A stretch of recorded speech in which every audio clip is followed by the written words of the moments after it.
Welcome to Inside Israel, everyone. I'm Joel Chasnoff, broadcasting this week from Marble Falls, Texas. And this week's episode is called The Games We Play. It's the week of January 1, 2025. Hard to believe. So first and foremost, I do want to wish everyone a happy Hanukkah as we come to the end of the holiday and a happy Gregorian New Year.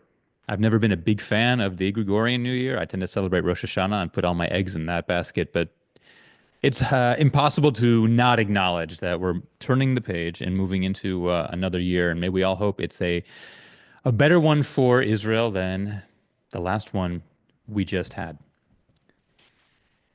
A little bit of front matter before we begin this week's episode. I do want to acknowledge that last week I met a lot of you at City Winery. I had my Christmas Eve for the Jews show in New York City. It was a great event, about 325 people there in a sold-out room. And a lot of you came up afterwards and said that you listened to the pod and that it means a lot to you. And you also explained why you liked it. And that means a lot to me.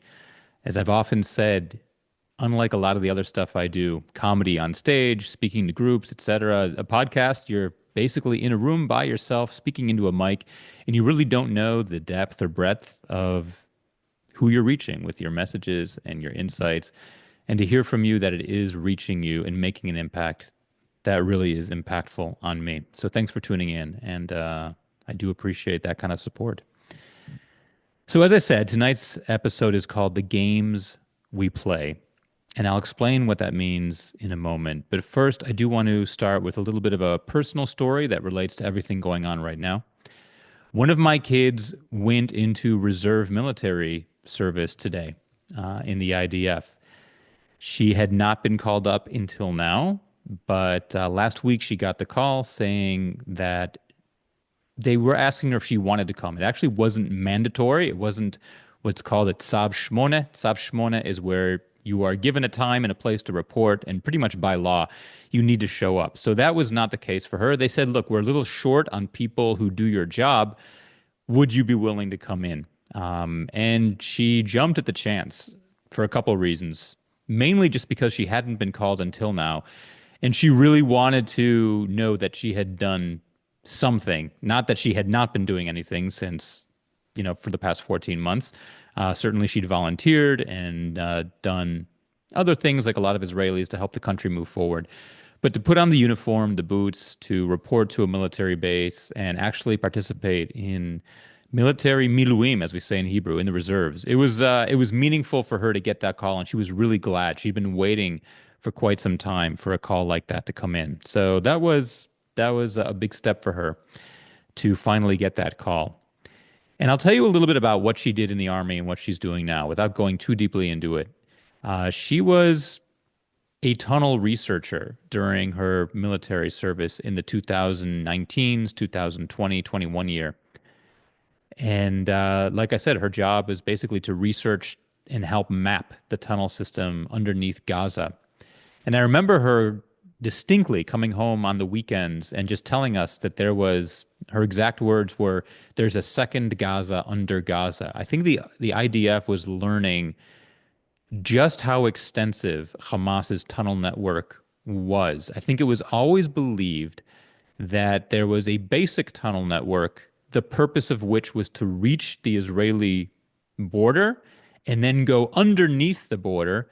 The idea being that Hamas could sneak into Israel and then pull out a massive attack or kidnap soldiers. And it just strikes me as a case of how sometimes the problem can be sitting in plain sight, but you're just so trapped in your own bubble of what the problem is that you have a hard time thinking out of the box and have a hard time recognizing that maybe the problem or maybe the obstacle isn't what you assumed it was. Nobody assumed that the whole purpose of the tunnel network was to sneak back into Gaza with both soldier and civilian hostages and to hide them in this tunnel network and to maneuver underneath Gaza with Israeli civilians and soldiers in tow. Everyone assumed in Israel that the whole point of the tunnel network was to get into Israeli territory and then to attack and kidnap from there. And so Israel solved the problem the way it figured it should by building an underground barrier from the border all the way down, essentially blocking uh, Hamas from being able to come in. And we in Israel were simply blinded by what could have been, alternative number two, what could have been the real purpose of this tunnel network, which was we now know was to be able to cross over through the fence over land and then bring the hostages back into Israel using the tunnel network and then to fight the war that would ensue from underground. In any case, my daughter's job was to help map this tunnel network. She was always saying how extensive it is. And she served on one of those bases that after she got out, thank God, it was long after she got out. This is one of the bases that was massively attacked on October 7th. That's the same base that she went back to today. And I spoke to her today and I said, "What's it like on this base right now?" And she said, "Right now, it's been cleaned up. You wouldn't know anything had happened. There's actually been a lot of upgrades. So the room where the soldiers work to do their monitoring has all been safeguarded and reinforced and rebuilt. But she is serving there with soldiers who actually were serving in the days after October 7th, actually in the months after October 7th. And what they told her is that during those months after October 7th, there was blood everywhere. It wasn't able to be cleaned up right away, that there were literally piles of bodies, that there were two different piles in body bags, one of Israelis and Israeli soldiers, and one of terrorists from Hamas who'd been killed on the base, and just the logistical nightmare of getting the base cleaned up and getting the bodies removed took a long time. And so you had IDF soldiers serving on this base with literally corpses piled up and blood everywhere and machinery destroyed. And that is not there anymore. But this is one of those bases that suffered. And she said, yeah, it is strange to be on this base and to know that this is where one of the major attacks occurred. In terms of how she feels about serving, I already told you she's very happy to be serving and proud of it, and looking forward to the week ahead. She couldn't really tell me what she's doing, but I know it's meaningful work. She said she doesn't have to do guard duty, doesn't have to clean in the kitchen. She's there just to do the job she's been trained in. And as far as how we feel, the family behind her, I've mentioned this many times before that the IDF really is. Tzva ha'am, as we say it in Hebrew. I'm losing my English a little bit. I guess in English you would say an army of the people. That it's not just commissioned soldiers who are paid to go fight for the rest of us, but the family really is behind you because everyone's sons and daughters are serving. Parents are serving now in the reserves. And so it's a real citizens army. And we obviously are really proud of her for doing it. And in a way, it closes a loop because our other daughter who'd been in the army before October 7th, she'd already been called in and done her reserve. She did a few months of reserve duty in a different job entirely. And now that our second is going in, Dorit has been super involved, volunteering, raising money, baking, doing everything for soldiers.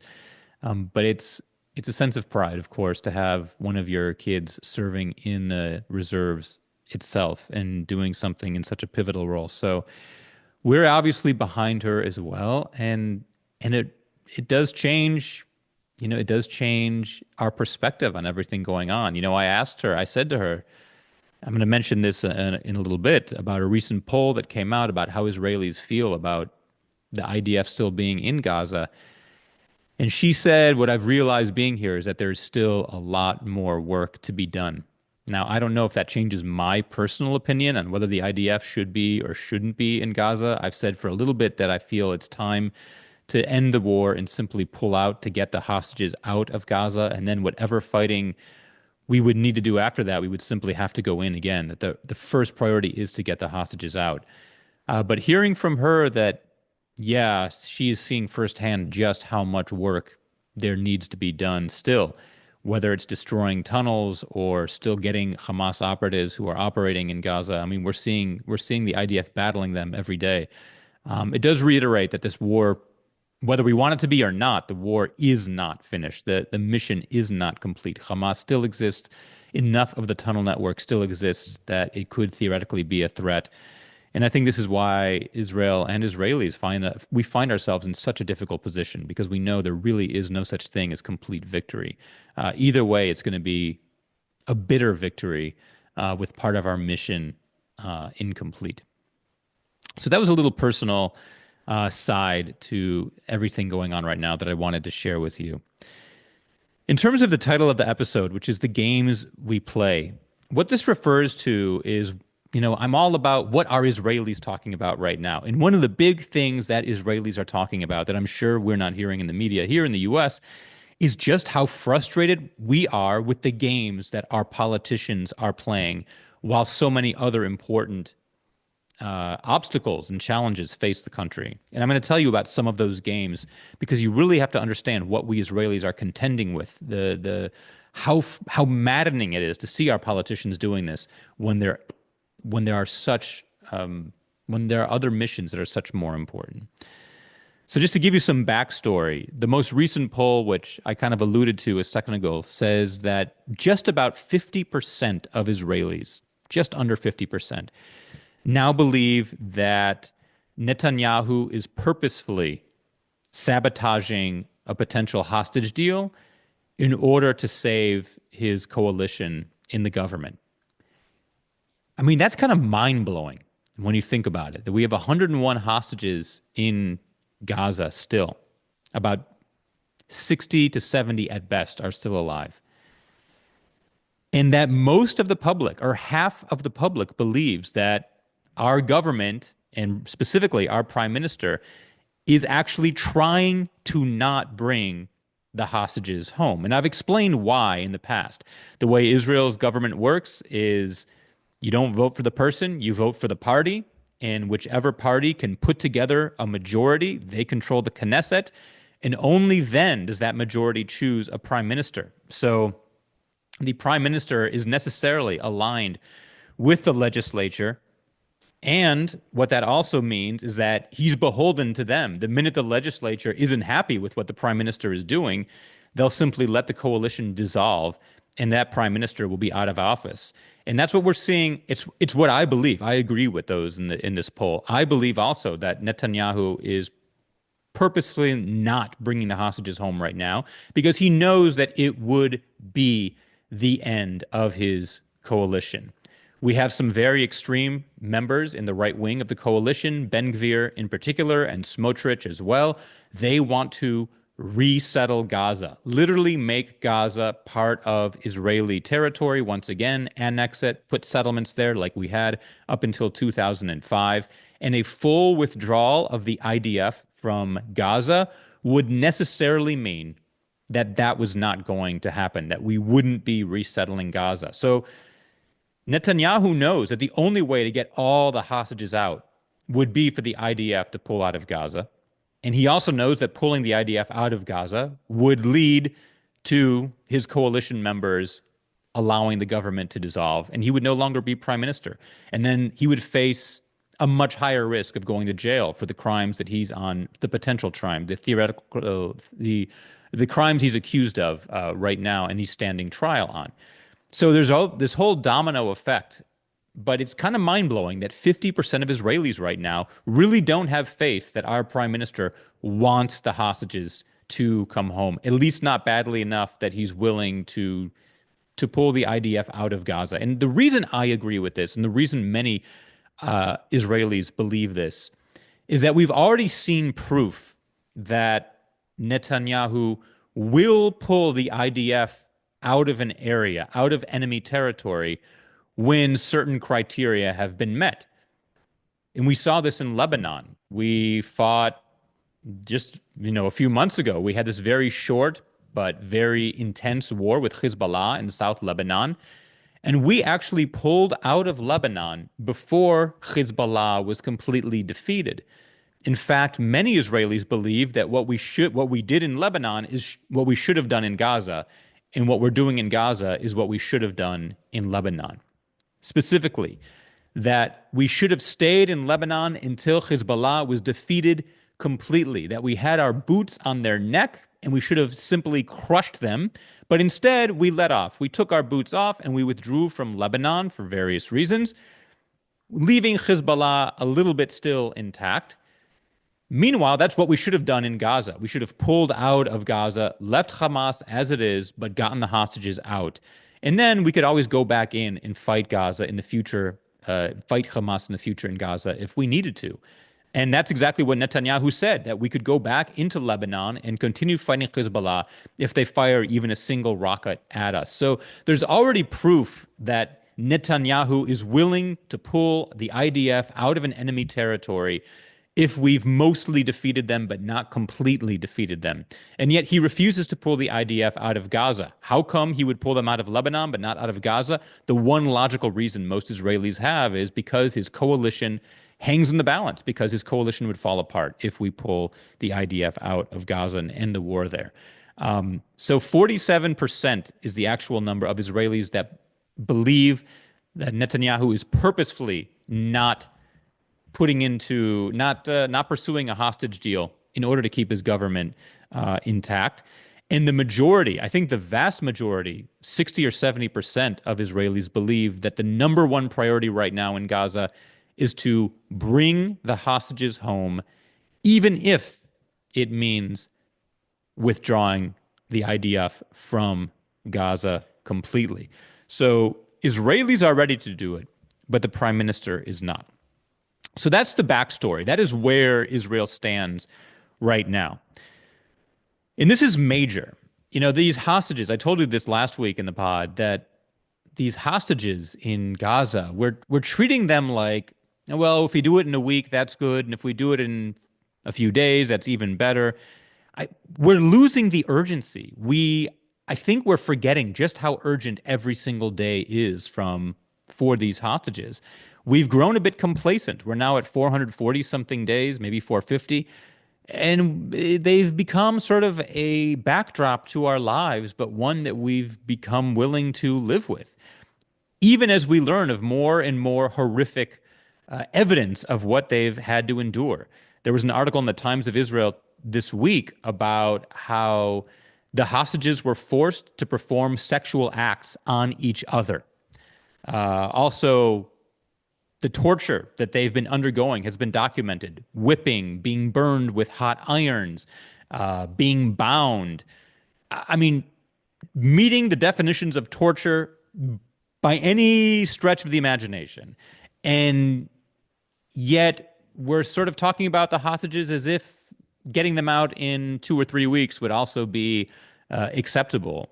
And it's not. It is so urgent. Every day, literally, not just their lives hangs in the balance, but their psychological well-being, if there's anything left of it, hangs in the balance. So this is not just a question of we need to get them out whenever possible. We need to get them out. We are far beyond the point where we should have gotten them out. And I do believe that we are going to look back on this period of Israeli history. Maybe in 20 or 30 years, we'll look back on this period of Israeli history as one of the most shameful, if not the most shameful, that we, the Jewish people, with our own country and our own government and our own army, allowed 100 hostages to sit in hell in Gaza for 450 plus days. We're going to look back and it's going to seem unthinkable to us that we allowed it. Now, I use the word allowed, and that brings up another question. Are we, the citizens of Israel, doing enough? Are we going to look back and say we did not do enough? And you know what? I honestly don't think that's the case. I don't think we can look back and say, wow, we civilians, we citizens should have done more. We have been trying, whether it's marches or protests or gathering by the 500,000 at a time. But this is a government that simply ignores us. And I cannot think of what more we could do short of 2 million people taking to the streets, which would be 20% of the country. And even then, I highly doubt that the government would take any action or listen. This is simply a government that is looking out for themselves, in my opinion, and in most Israelis' opinions at this point. Also, soldiers continue to die in Gaza. Another soldier was killed yesterday, today, bringing the total to 394 in Gaza alone since October 7th. That does not include the soldiers who were killed on October 7th itself. It is what many Israelis believe, the majority of Israelis believe, the vast majority, is that it is time to bring this to an end. But instead, what we're seeing is our politicians playing games. And that's the reason for this week's episode, the games we play. And here are some of the games that we are singing. Number one, we're seeing Itamar Ben-Gvir again this week visit the Temple Mount to pray. Now, there is no reason to do this except to instigate the Palestinians in the West Bank and to make a statement about Jewish sovereignty on the Temple Mount. And it's simply not the priority right now. Regardless of what you think about the Temple Mount and who it belongs to, this is not the time for the minister of the police to go to the Temple Mount to pray. All it does is instigate and cause problems. And it's not just me who's saying this, and it's not just secular Israelis who are saying this. We had ministers from ultra religious parties condemning Ben-Gvir for going to the Temple Mount because they say it's going to lead to more Jewish bloodshed. So this is not a religious issue. This is Ben-Gvir trying to exercise his power and show that he's relevant in a government where he's becoming ever less relevant and putting Israelis' lives at risk with this really feckless maneuver.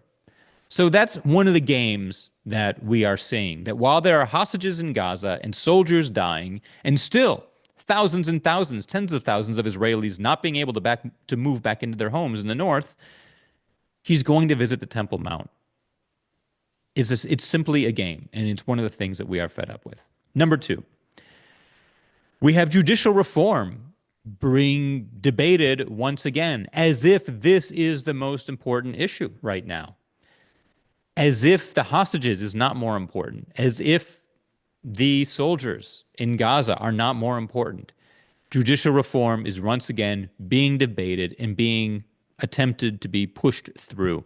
And judicial reform, again, would change how judges are picked. It would give much more power to whichever party in government is actually leading in control of the Knesset.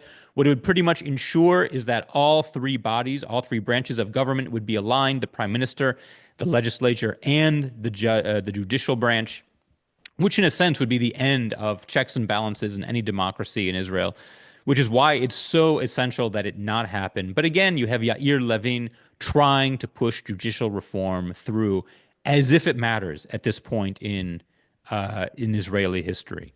It is so not the time to be bringing this forward. It causes disunity in the country. It's what led, many believe it's what led to October 7th happening in the first place, because there was so much civil unrest within the country.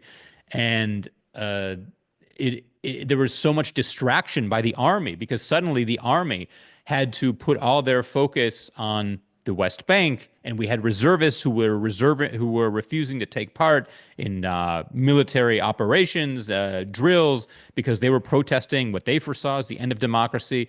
It was such a distraction that the enemy saw that we had our eye off the ball, and the Shin Bet and intelligence came to the prime minister, and they said judicial reform it could lead to an attack because our enemies sense that we are weak. Netanyahu didn't do anything, and lo and behold, we were attacked on October 7th. So this is another game that we Israelis are seeing, and it's simply not the right time for it. And it's another reason why so many of us are fed up. And the third reason is the Netanyahu family itself. You know, we've seen many, many pictures of Netanyahu's son partying in Florida, not serving in the army, did not go into the military like all those other kids his age do. Instead, he's been vacationing in Florida. He's been tweeting against the government, calling out the chief of staff, things that really were unheard of in Israeli history until now. And just this past week or two, we've had a new leaf turnover in terms of this whole Netanyahu saga. There is now evidence that Sarah Netanyahu, the wife of the prime minister, Bibi, was tampering with witnesses in the days and months and weeks leading up to Netanyahu's trial, that she was making threats against some of the key witnesses who would be testifying against Bibi Netanyahu, her husband, that she was talking to her own aides about how to dig up dirt and get that out into the press to make some of these witnesses against her husband look bad. And she actually now is being investigated by the judicial branch of Israel's government for witness tampering. And she could go to jail if she is found uh, guilty of doing this. So these are not unserious charges of a first lady, simply speaking her mind more than she should. This seems like a plot to literally change the course of her husband's trial, and it's something that she's being investigated for.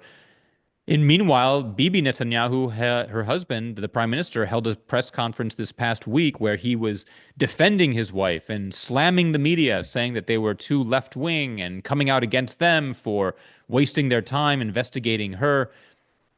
And again, so many Israelis see this as yet another game that our politicians are playing. When we really have the most urgent question Israel has faced, maybe in its 76 years, which is how are we going to get these hostages home? And our politicians, so many of them in the coalition, seem to be ignoring this question and instead pursuing these little political games. Now, it does have consequences.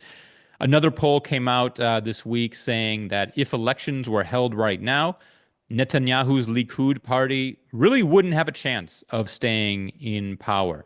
That it would be Naftali Bennett, who's not in politics right now, but who was the prime minister before and who many believe will be the prime minister when their elections are finally held. That it would be he who would be able to put a government coalition together and that he could do it without Likud. He could do it without Bibi Netanyahu's party. So this has political consequences, and you have to ask, why would Likud be doing this if they know that they're just shooting themselves in the foot? And I think that actually might be the very reason that they are doing this, is that they realize that come next election, they don't have a chance. And so they're trying to get in as much legislation as they can. They're trying to stack the deck in their favor as much as possible. So that when elections finally are held, perhaps they'll have put up some edifices and fortify their power in some way, perhaps even delaying elections even further, or at very least securing Netanyahu's freedom, so he doesn't have to stand trial and or go to jail. But there are consequences for what Likud and Netanyahu are doing right now, as we see in this poll, as we see that if elections were held right now, Likud really wouldn't stand a chance. And Gideon Sa'ar, his New Hope party, wouldn't even be in the government at all, nor would Bezalel Smotrich's party. His would not even make the government. So a lot of them must be seeing that the end is near. And so maybe their hope is that we can annex Gaza, we can settle Gaza before they're out of power, and at least leave that legacy once they are voted out of office. We're going to take a quick break, and then I'll come back with some other news stories from the week and your questions.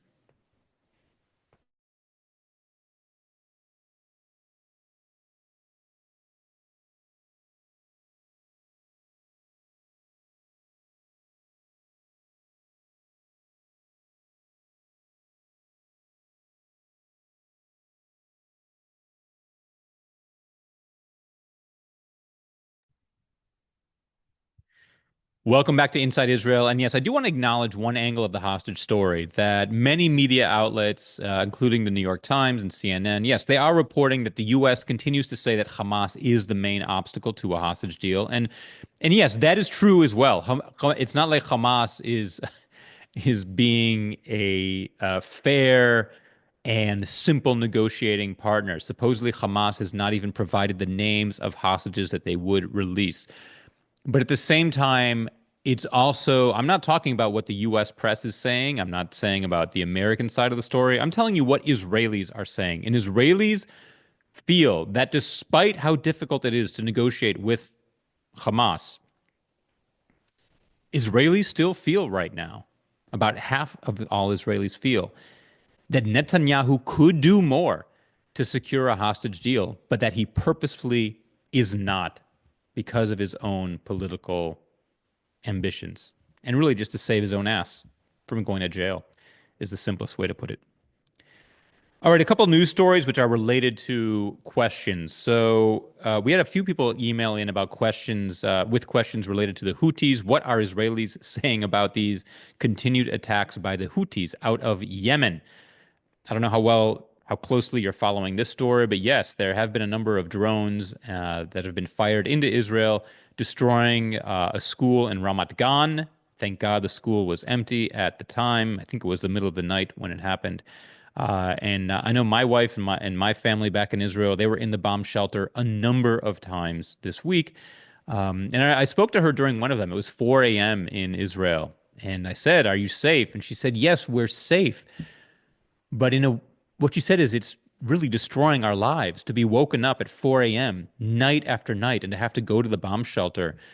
I mean, that's a small problem compared to what the families of hostages are going through. But still, if you talk about destroying a society, destroying the economy, destroying students' abilities to learn, the inflicting PTSD on people, on adults, and on children, sending them into the bomb shelter over and over in the middle of the night, it takes its toll as well, even though it's not as massive an attack as a ballistic missile that were to land and injure or kill many people. So these attacks are taking their tolls on the psychology of Israelis. Really, what Israelis are saying is that why are we not hitting back harder? Who are these?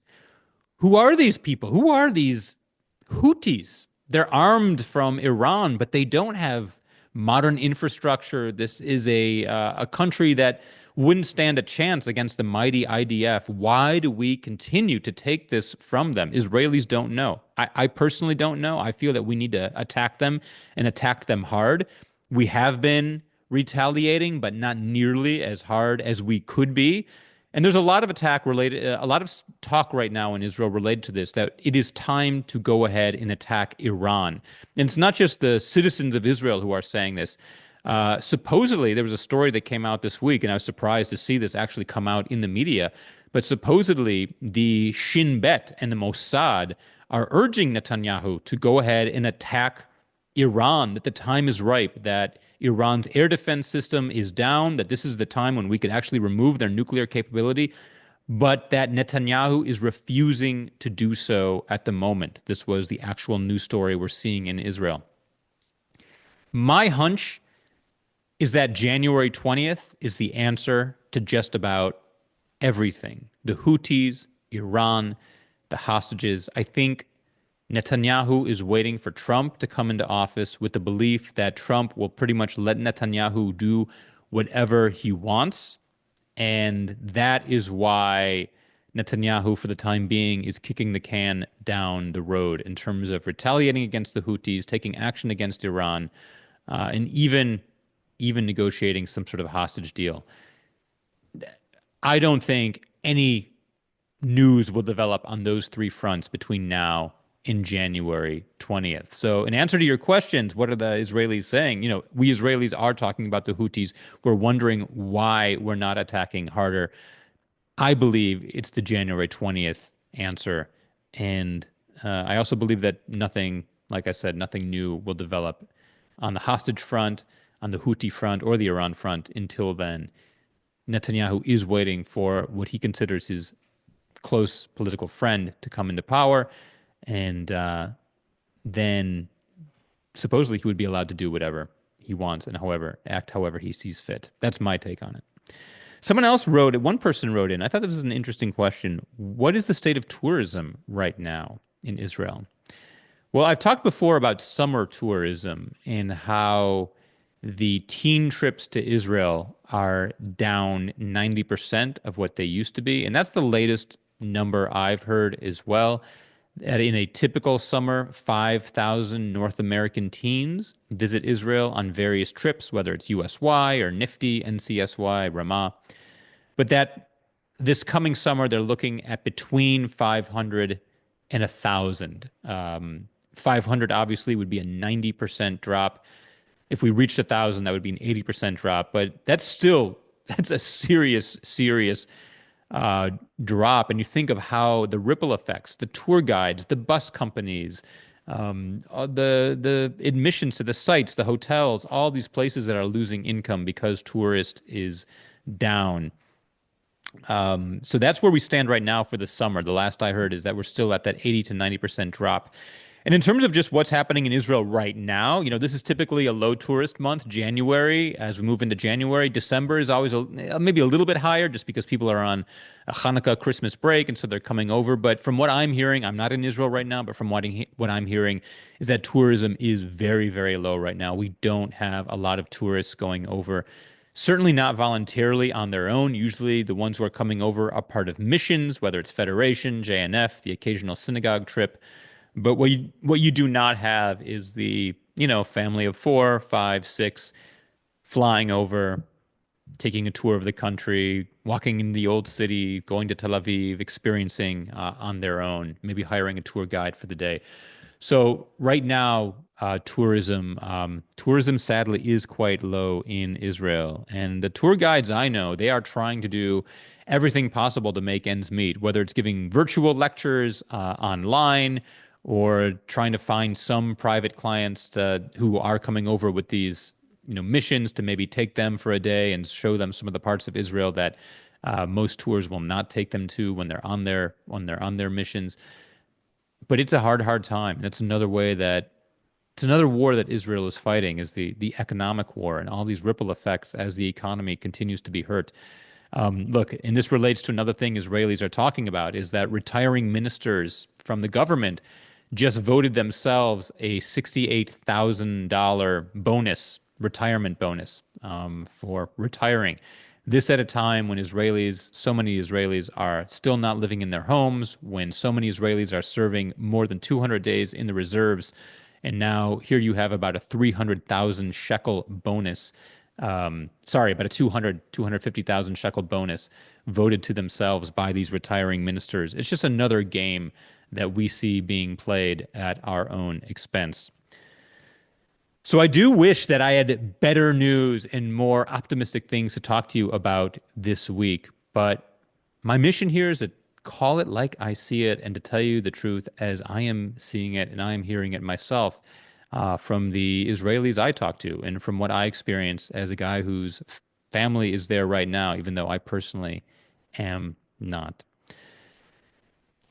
Next week's live episode will take place again on Sunday night. This will be is that January 5th? Sunday night, January 5th at 9 p.m. Eastern Time. And then after that, we're going to be back on the 5 p.m. schedule as I will be back in Israel this Sunday after that. But for now, next week, it'll be 9 p.m. Eastern Time on Sunday night. To get the link, simply go to joelchasnoff.com/podcast. I put that right there in the chat. And send me your questions as well ahead of time. They don't just have to be about Gaza, Lebanon, the war, the situation in Israel right now on those fronts. It can be related to day-to-day life, family life, culture, raising kids in Israel at a time like this. I really love entertaining all sorts of your questions. Any other feedback you have, I would love to hear it. Again, you can reach me through the website, joelchasnoff.com. Thank you so much for joining. That wraps up this week's episode of Inside Israel. I will see you next week. Until then, lehitraot.